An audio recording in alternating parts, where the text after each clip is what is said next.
इंसानी जान की कीमत कितनी आसमान हो सकती है, ये बात इस ईरान इजराइल टकराव ने पूरी दुनिया के सामने उजागर कर दी है।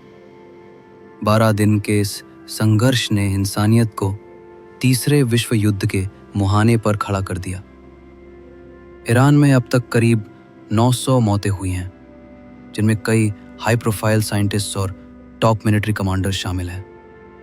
वहीं इजराइल में मरने वालों की संख्या 30 से 50 के बीच बताई जा रही है। पर अफसोस की बात यह है कि इन्हीं 50-60 मौतों ने अमेरिका को मैदान में उतरने पर मजबूर कर दिया।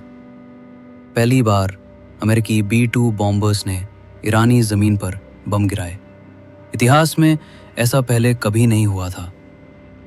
और फिर वही डोनाल्ड ट्रंप, जो अपने देश की राजनीति और कोर्ट के केसों में घिरे हुए थे, उन्होंने खुद को शांति दूत घोषित करते हुए सीज फायर की जिद पकड़ ली, धमकाया, मनाया और आखिरकार एक अस्थायी सीज फायर करवा भी लिया।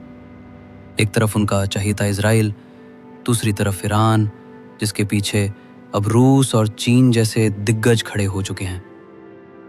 लेकिन इस सीज फायर की दुनिया भर में तारीफ हो रही है। ट्रंप को फिर से नोबेल पीस प्राइज के सपने दिख रहे हैं और लोग ये सोचने पर मजबूर हो गए हैं कि अगर अमेरिका जैसे पावरफुल देश चाहें तो शांति बहाली मुमकिन है। सिर्फ 60 मौतों पर भी दुनिया रुक सकती है।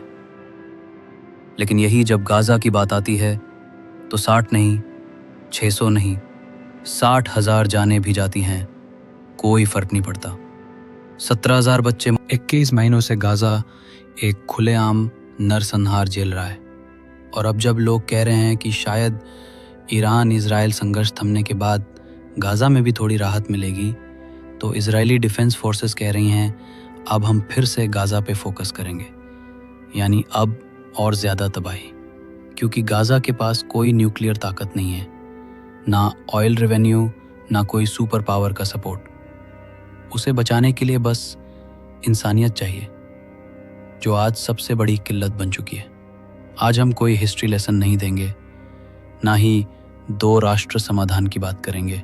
आज सिर्फ एक सादा सवाल करेंगे, क्या हमारी इंसानियत मर चुकी है? क्या सच और झूठ के बीच की रेखा इतनी धुंधली हो गई है कि हमें अब सिर्फ गोलियों की आवाज़ सुनाई देती है? और अगर हम सवाल उठाएं तो क्या हमें आतंकवादी कह दिया जाएगा? हम पहले ही सरेंडर कर चुके हैं इस बहस में कि हमास ने आतंक फैलाया, लोगों को मारा, हॉस्टेज बनाए। लेकिन सवाल यह है, उस आतंक का बदला क्या एक पूरी आबादी का सामूहिक संहार हो सकता है?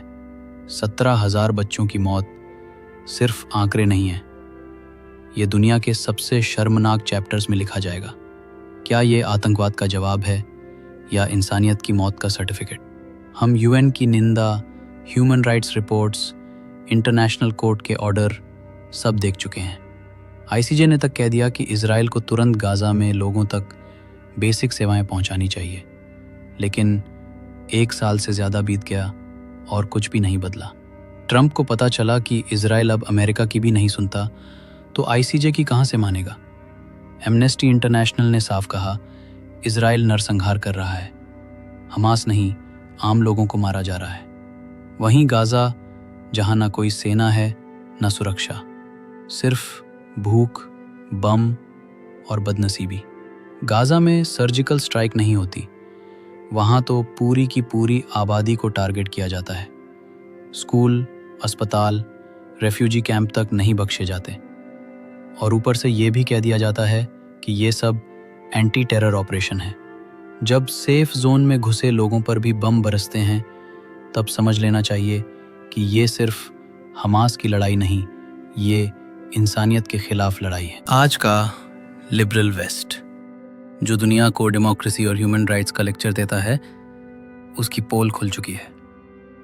अमेरिका के कॉलेज, जो दशकों से फ्री स्पीच के गढ़ थे, आज वहाँ स्टूडेंट्स को गिरफ्तार किया जा रहा है सिर्फ फ्री गजा बोलने पर। आज अमेरिका, ब्रिटेन, यूरोप, कहीं भी गजा के समर्थन में बोलना एक जुर्म बन चुका है। हमारे देश भारत की बात करें, जो हमेशा पैलेस्टीन के पक्ष में रहा, अब वो भी चुप है। बस व्यापार और राजनयिक समीकरण देखकर चुप्पी साध ली है। क्या यही नया भारत है? आईसीजे के आदेशों की धज्जियां उड़ाई जा रही हैं, एमनेस्टी इंटरनेशनल के रिपोर्ट्स को दबा दिया गया है और गजा में बर्बादी का महोत्सव जारी है। अगर यही सब कुछ खुलेआम हो रहा है, सोशल मीडिया, कैमरों के सामने, तो सोचिए उन जगहों पर क्या होता होगा जहां कोई देखने वाला नहीं है। और अगर यही नरसंहार आज के दौर में हो रहा है, जब दुनिया को सब कुछ पता है, तो फिर हिटलर और नाजी जर्मनी को हम क्यों कोसते हैं? आज गजा के हालात वर्ल्ड वॉर 2 के कंसंट्रेशन कैंप्स से कम नहीं है। फर्क सिर्फ इतना है, उस वक्त दुनिया को पता नहीं था। आज सब जानते हैं, लेकिन सब चुप है। नेतन्याहू के लिए यह सारा खेल अपनी सत्ता बचाने का है। जब जब इस्तीफे की बात होती है, कोई ना कोई युद्ध छेड़ दिया जाता है। अब गजा को खाली करने की स्कीम बनाई जा रही है। अमेरिका पैसे देगा, लोग कहीं और भेजे जाएंगे और फिर वहां रीडेवलपमेंट होगा, जैसे कोई बिल्डर पुरानी इमारत गिराकर नई बनाता है। अब नेतन्याहू कह रहे हैं, हॉस्टेजेस वापस दो, हम ऑपरेशन रोक देंगे। लेकिन कौन मानेगा इस बात को? जब हॉस्टेजेस रहते हुए नरसंहार हुआ है, तो उनके जाने के बाद क्या होगा? कतर ने अब बातचीत की जिम्मेदारी ली है, पर भरोसा किसे है? और सवाल ये भी है, क्या 2 मिलियन की आबादी सिर्फ हमास है? क्या 17,000 मरे बच्चे हमास के थे? क्या यूएन वर्कर्स जिन्हें बम से उड़ाया गया, क्या वो आतंकवादी थे? जब राशन लाइन में लगे लोगों पर बम गिराया जाता है, तब क्या वो सब आतंकी थे? गजा आज कृत्रिम भूखमरी की तरफ बढ़ रहा है। बच्चों की लाशों के ढेर के बीच इंसानियत दम तोड़ रही है और दुनिया बस नजरें फेर लेती। क्या इस सब के खिलाफ बोलना गुनाह बन गया है? क्या ये सब देखकर भी हम खामोश रहेंगे? क्या अब वक्त नहीं आ गया कि हम सब मिलकर एक आवाज बने? कम से कम इतना तो कहें कि बच्चों को मारना बंद करो, भूख से इंसानों को मारना बंद करो। और अगर इस नरसंहार को रोकने के लिए ट्रंप को नोबेल देना पड़े, तो दे दो भाई। टैग करो #Nobel for Trump, #TrumpSaveGaza। क्योंकि अगर अमेरिका सच में जाता, तो ये नरसंहार आज रुक सकता था।